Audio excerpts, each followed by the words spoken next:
Good morning backpackers. আশা করছি তোমরা সবাই খুব খুব খুব ভালো আছো।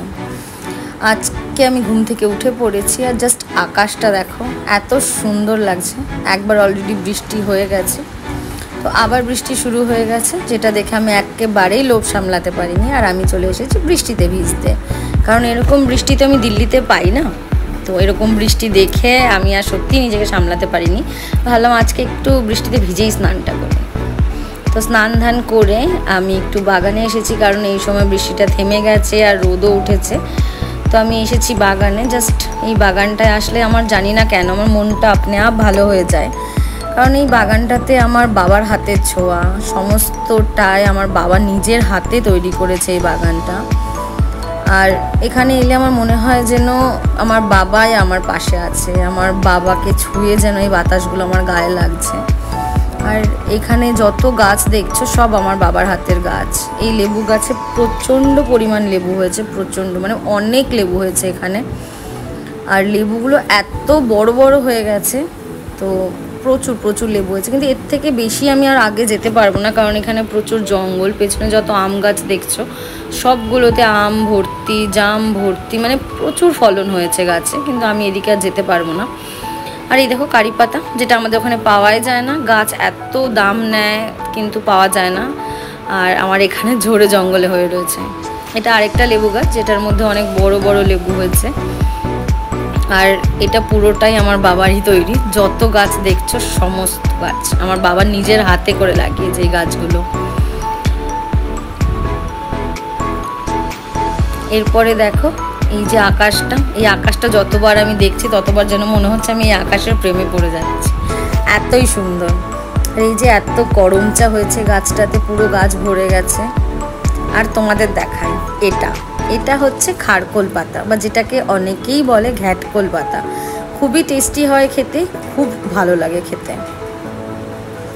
আর এই যে আজকে আমাদের যে হাউস হেল্প দিদি আছে, ওই দিদিটা আজকে আমাদের এই গাছ থেকে আমগুলো পেরেছে। এগুলো হচ্ছে সাদা হিমসাগর, যেটা খেতে সত্যি ভীষণ সুন্দর। একটু টকটক হয়, একটু মিষ্টি মিষ্টি হয়, খুবই টেস্টি হয় খেতে। তো আমিও আর লোভ সামলাতে পারিনি, তো আমিও খেয়েছি, তোমায় দেখাচ্ছি। তার আগে দেখো এটা সাইজ দেখো, জাস্ট দেখো কত বড় সাইজের হয়েছে এক একটা আম। এরপর আমি এটাকে কেটে নিয়ে খাওয়া শুরু করে দিয়েছি। সত্যি খুবই টেস্টি ছিল, যার কারণে খেয়েছি। এরপরে মা রান্না করেছিল একটু চিংড়ি মাছ দিয়ে কচুর শাক, তো কচুর শাক আর চিংড়ি মাছ খেয়ে নিয়েছি আমি। তারপরে মা করেছিল আর একটু মোরলা মাছ, আলু আর পেঁয়াজ দিয়ে একটা চচ্চড়ি মতন। এটাও আমার খুব ফেভারেট। আমি এটা দিয়ে আর কচুর শাক দিয়ে, দুটো জিনিস দিয়ে আজকে আমি ভাত খেয়ে নিয়েছি। এরপরে আবার বৃষ্টি শুরু হয়ে গেছিলো, তো আমি বৃষ্টি দেখছিলাম। তো মা অনেক দিন ধরেই আমাকে বলছিল যে আমাকে একটু আলুর পরোটা খাওয়া। তো আজকে সময় ছিল, তাই আমি ভাবলাম একটু আলুর পরোটা বানাই। দেখো আমি পেঁয়াজ আর লঙ্কা কুচি করে নিয়েছি, আলুটাকেও সেদ্ধ করে সেটাকে গ্রেট করে নিয়েছি, কারণ গ্রেট না করলে ভেতরে একটু লামস থেকেই যায়। এরপরে আমি একটু জিরে আর ধনেটাকে রোস্ট করে তারপরে সেটাকে আমি গুঁড়ো করে নিয়েছি। সেই গুঁড়োটা একটু দিলাম একটু স্বাদ মতো নুন। তোমরা এখানে চাইলে চাট মশলা দিতে পারো আর লঙ্কার গুঁড়োও দিতে পারো। আর আমি একটু ধনেপাতা কুচি দিলাম, দিয়ে এটাকে ভালো করে মাখিয়ে নিতে হবে। কারণ না মাখালেই, মশলাগুলো না মিশলে তো টেস্টটা ভালো আসবে না। তো সেই জন্য তো তোমরা তোমাদের মতন দেখে নিও, যদি চাট মশলা আর তার সাথে যদি তোমরা একটু চাও তো একটু তোমরা লঙ্কার গুঁড়োও দিতে পারো।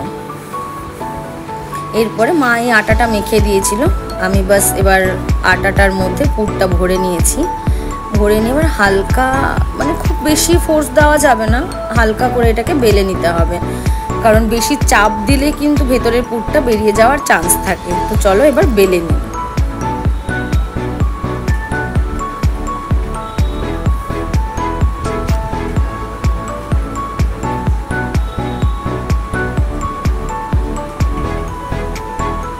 দেখো আমি কিন্তু বেশি চাপ দিচ্ছি না, হালকা করে বেলে নিচ্ছি যাতে একটুও না বেরোয় পুরটা।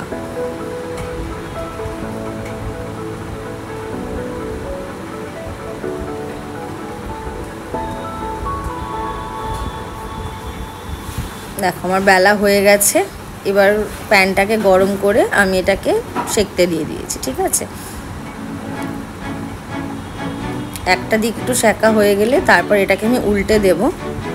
আর উল্টে দিয়ে আমি দিয়ে দেবো এর মধ্যে একটুখানি তেল।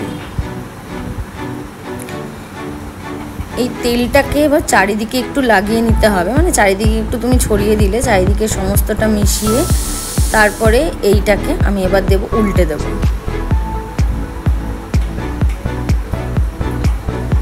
উল্টে দেওয়ার পরে এবার এই দিকটাতেও আমাকে একটু তেল দিতে হবে।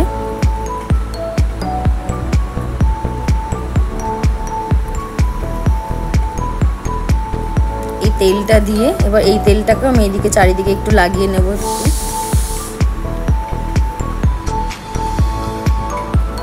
বাস, এবার এই দিকটাতেও উল্টে দেবো।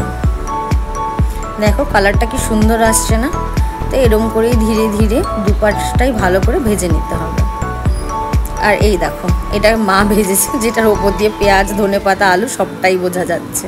দেখো কালারটা কত সুন্দর হয়েছে। আর যেহেতু মা খেতে চেয়েছিল তাই সবার আগে মা এইভাবেই পরপর বাকিগুলো আমি এইভাবেই ভেজে নেব। দেখো কালারটা কি সুন্দর এসেছে না?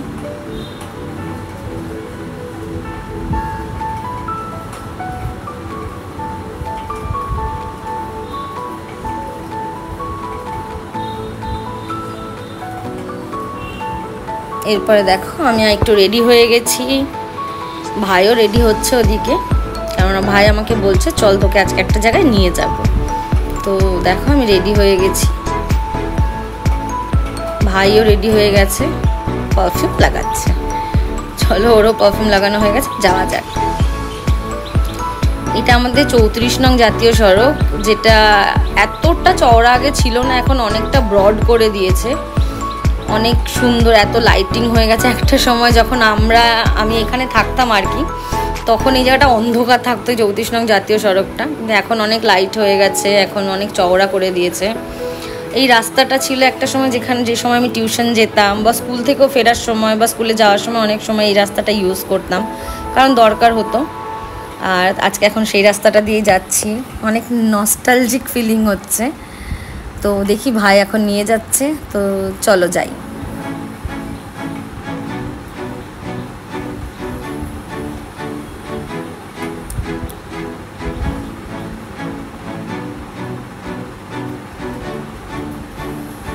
এই আমার পুরনো রাস্তাটা দেখতে দেখতে আমরা অলরেডি পৌঁছে গেছি স্মার্ট পয়েন্টে।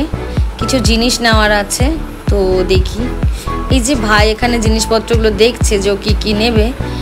এরপরে আমরা এখান থেকে বেরিয়ে আমরা চলে আসি ড্রিম ক্যাফে বলে একটা ক্যাফেতে, যেখানে ভাইয়ের আর একটা বন্ধুর সাথে এসেছিলাম, তখন আর ভিডিও বানানো হয়নি। এরপর আমরা বাড়ির রাস্তা ধরি। তো চলো বাড়ি গিয়ে দেখাই তোমাদের কী নিয়েছি। তো আমি কিনেছি একটা ব্রেড, একটা চিজ, একটা কিটক্যাট, এই একটা কম্বো নিয়েছি, যার মধ্যে red chili sauce, soya sauce আর গ্রিন চিলি সস তিনটেই আছে। নিয়েছি ক্যাম্পা দুটো নিয়েছিলাম। আর নিয়েছি একটা দই, কারণ আমার ঠাম্মার এখন খুব শরীর খারাপ, তো ঠাম্মা এখন দই দিয়েই ভাত খাচ্ছে। আর নিয়েছিলাম এই বাটারটা, আর একটাই মেয়োনিজ। বাস। তো আজকের ভিডিওটা তাহলে এখানেই শেষ করছি। যদি আমার ভিডিওটা ভালো লেগে থাকে লাইক করো, কমেন্ট করো। আমার চ্যানেলে নতুন হয়ে থাকলে সাবস্ক্রাইব অবশ্যই করো। তাহলে দেখা হচ্ছে পরের একটা ব্লগে নতুন সময়ে।